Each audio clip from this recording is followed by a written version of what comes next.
This is a book review of End Times by Peter Turchin.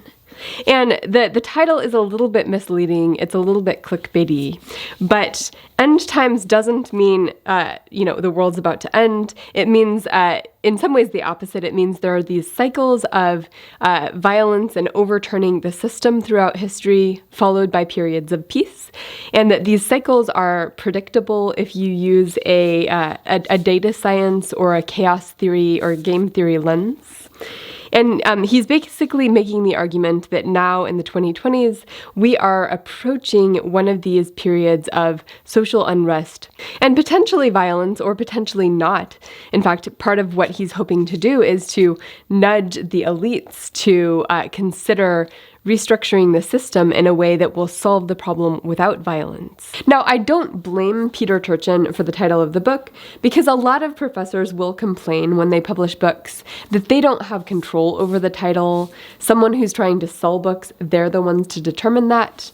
But I think the subtitle is actually pretty informative. It's Elites, Counter-Elites, and the Path to Political Disintegration. So his basic thesis is that there's two features of one of these periods of unrest and overturning and violence, where one feature is popular immiseration. It's where the population is upset with the way elites or people in power have sort of sucked up all of the resources and are using up all of the resources in a way that is felt as oppressive by the general populace. And then the second trait that he says is actually more important to this kind of thing happening is overproduction of elites.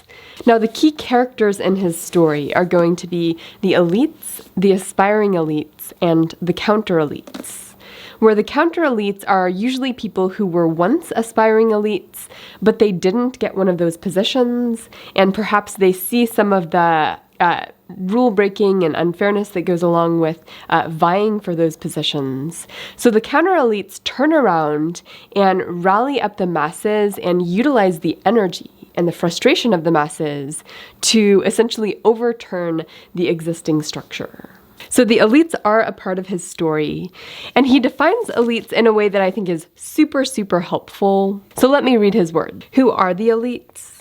They are not necessarily those who are more hardworking or more intelligent or more talented.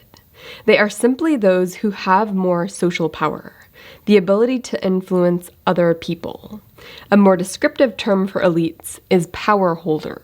Now, the mass disillusionment happens because of this natural property, the Matthew principle, and this principle comes from the Bible verse that says, "For to everyone who has, more will be given, and he will have an abundance. But from him who has not, even what he has will be taken away." And when I teach economics, I teach this principle through an experiment with coin tosses, where everybody starts out with $100 or 100 fake dollars, and you can bet half your money. If the coin toss is heads, then you get that bet back. If the coin toss is tails, you lose that money you bet. And the thing is, in this purely luck-based system, you will find that the system naturally moves resources from people in the middle to people at the top. After 10 rounds of this, that middle person, that median person, will only have $23, whereas someone who's 100% lucky in the experiment will have $5,700. So the experiment sort of shows that as these rounds go by, the middle person gets more and more crunched by the system where people with power can use that power to get more power. And this is true of all kinds of systems, including ecological systems. It's not just capitalism or just socialism. This is a natural property of systems.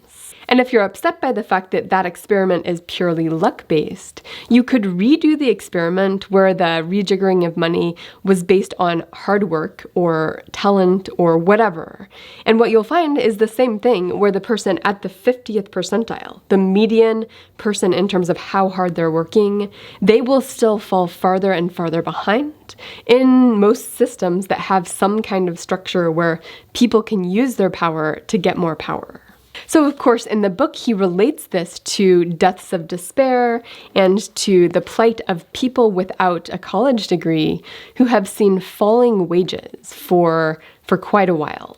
So these people are recognizing that the system is sucking them dry, and the system is set up so that even if they do work hard and, follow the rules or whatnot, they're still kind of getting crunched. Now, Turchin is going to refer to the Matthew principle as the money pump.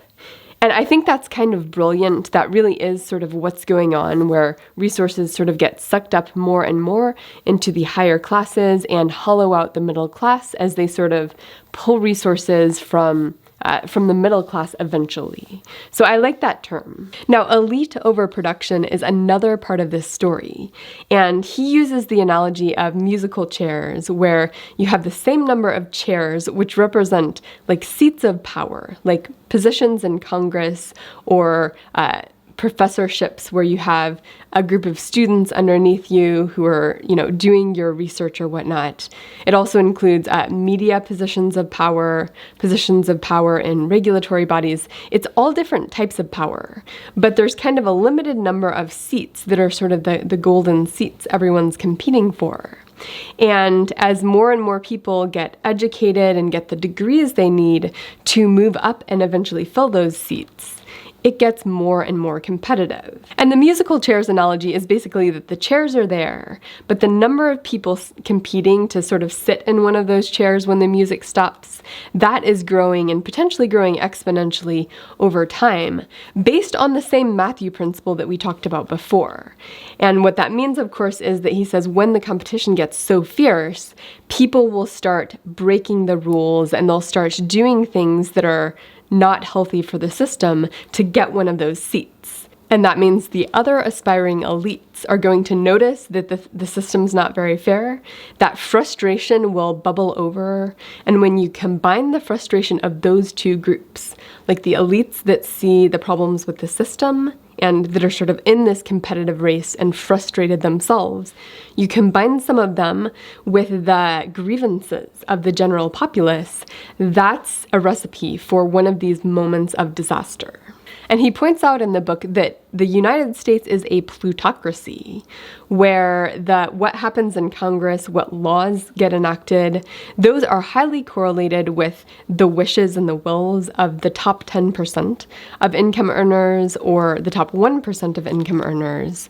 Whereas someone at the 50th percentile, their political will has like almost no correlation with what actually gets enacted. And he points to a study that shows this. So we live in a plutocracy that's determined by a small group of elites, and that is what people are riling up against. Now, he does say that this is a predictable moment in history based on his analysis of historical trends. Like, his prediction is, yes, the 2020s will be one of these moments of sort of overturning of the existing order. But what we don't yet know is how this will turn out, because it could actually lead to improvements in the system, a more just system, or it could lead to a long period of violence, a long period of unrest, or it could lead to a short period of violence followed by some sort of overturning of the system in a way that makes it worse after the battle than before. And one thing that can sometimes happen is that the elites that have the most power, that can switch between the competing groups of elites, or the different groups of elites, I should say. Where he points out that there are military elites, there are government elites, there are economic elites, there are persuasive elites, which nowadays includes the media, but historically that might have included the church and others who are influential in terms of ideology and spreading sort of what people understand to be morally good and morally bad, all of that stuff.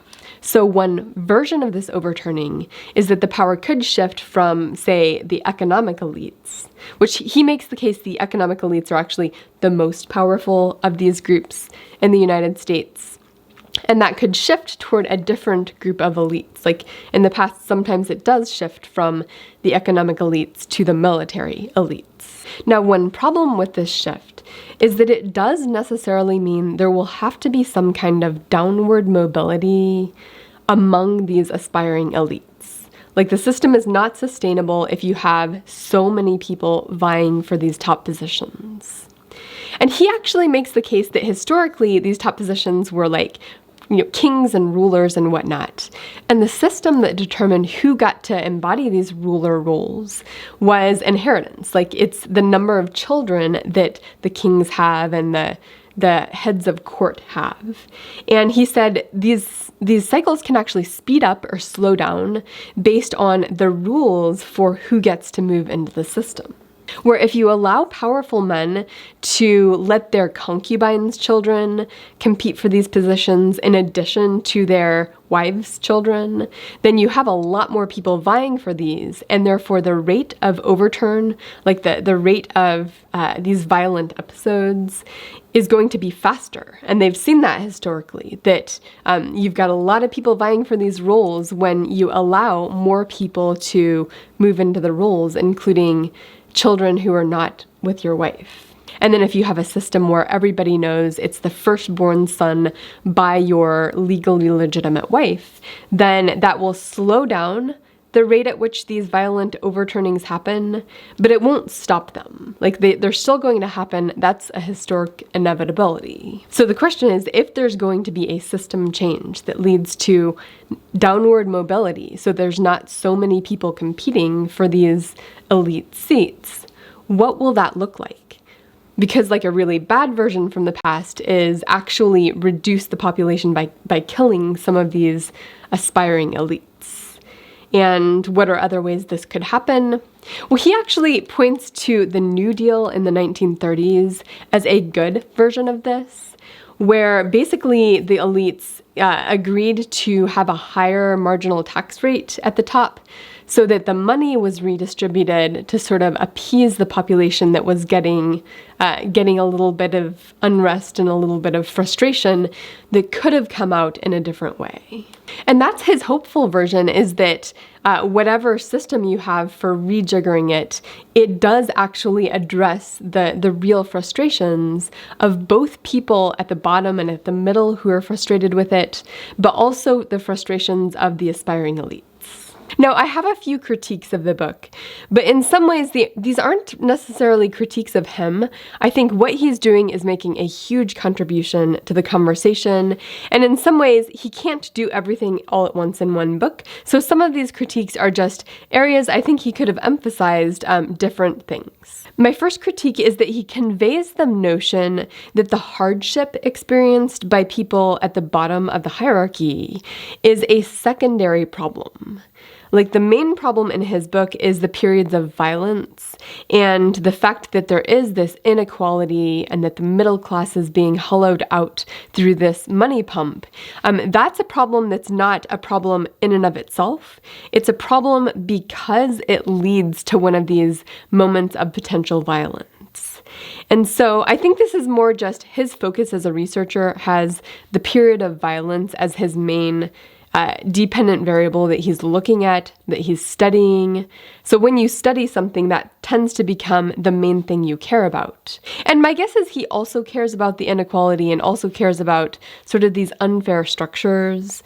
But the way he talks in the book makes it seem like the only reason we care about inequality is for the impending potential violence. My second critique here has to do with a misstep that I think he took in his musical chairs analogy. And I realize he's doing this mainly to try to make fairly difficult game theory concepts easily digestible by the audience. So I understand what he's doing, but I think he takes a misstep that's actually a step away from his theory.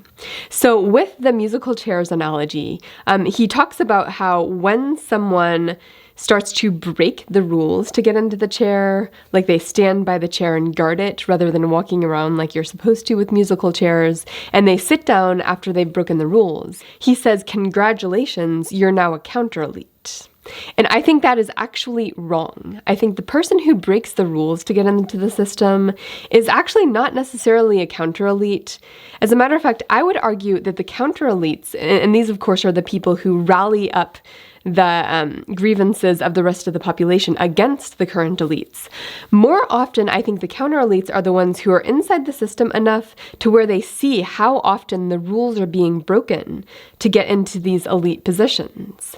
And they're like, wait a second, I'm not comfortable with this. Or maybe there's someone who thinks they deserve one of the seats and they saw someone else get that seat by breaking the rules, I think those are more likely to be the people who are the counter elites. It's not the ones who broke the rules and got into a chair. Because once you're in a chair, you're kind of happy and you don't care that you broke the rules to do it. So I would actually say the people riling up the population, they're the ones who see the problem with the rule breaking to get into these spots.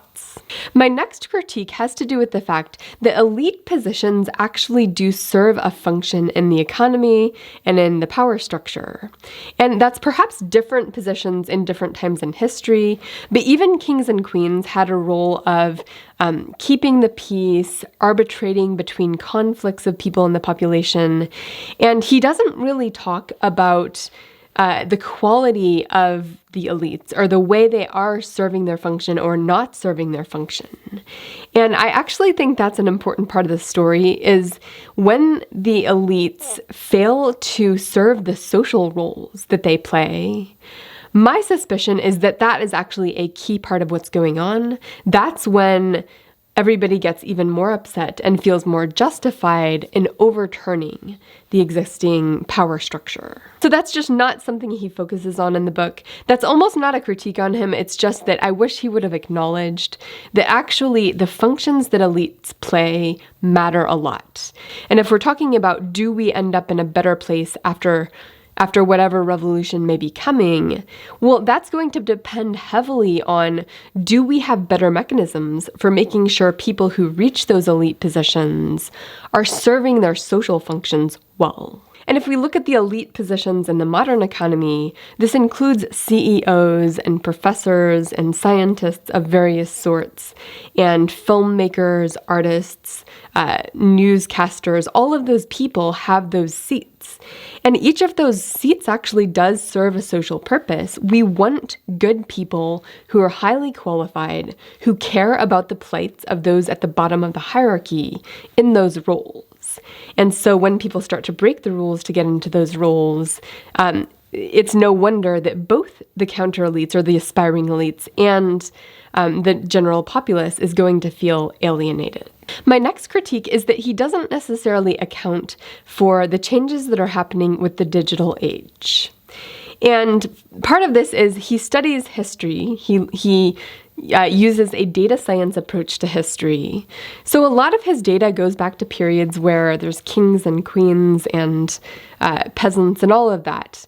And he's sort of assuming that the structure of the system is the same throughout history. Whereas the 20th century, I think, certainly changed the structure of the economy. It led to the rise of these huge corporations, and that structured the economy. But then in the modern era, the digital age is absolutely changing the structure of the economy.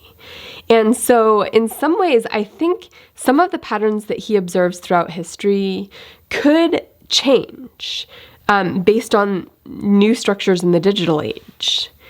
And that could be that they speed up these cycles or that they slow down these cycles. It could be that different indicators are going to tell whether we're about to switch into one cycle or another, like a revolutionary period or a peaceful period. So basically, he doesn't acknowledge that the nature of the beast he's studying might have changed with the digital age. And one reason I think this could be important is because when he's talking about violence and overturning and power, part of the power that's different now from the past is that you can have digital forms of enforcement that are sort of easier to do. Like if you lock someone out of their bank account or kick someone out of social media, or if you do these things that people often associate with social credit scores, that's a new type of power. Like our past analysis of the Leviathan was that the government had a monopoly on violence, where violence is usually throwing people in jail or the police or whatnot. And because we have these different mechanisms for enforcement of rules, that could completely change the structure of the economy and the system. And it could change it in a way that makes it less predictable than it would be if history were following along the kings and queens path. that much of his data follows. My next critique is that at times he makes it seem like economic power is the main source of power that he's using to measure the current economy, or that he thinks is predominant in the current economy. And I would actually argue that network power is a bigger deal in today's age. Now, he uses the term network power in the book, so I actually think he's quite aware of this. And in some ways, he even said that, okay, he's using these economic indicators like GDP and like income distribution as proxies. Like, I think he's saying, okay, network power is hard to measure, so economic power is a pretty good proxy. It's highly correlated with network power. And I'll do a video on this as well, which I'll link to below. But the book Super Hubs basically makes the argument that it's who you're connected to and how close that connection is that really will determine your power. Because in some ways, network power actually mixes financial power and administrative power, government power, military power. All of those things are sort of wrapped up in network power. And people can be really, really wealthy without much network power. They're not really going to be the kinds of elites that I think matter in the system.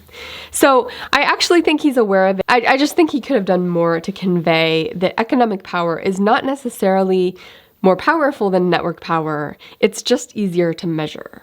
And along with that critique, when he's talking about what could be done to make sure that whatever revolution happens doesn't result in violence, he talks about raising the minimum wage, and he talks about some economic indicators that are basically redistribution. But I don't actually think those are at all sufficient to get us through this cycle of revolution. I think whatever restructuring we have going on is going to have to pay way more attention to all of the types of power, including network power that's associated with digital power, and protection of people's rights. I think economics is a key part of what's going on, but it's not the whole of what's going on.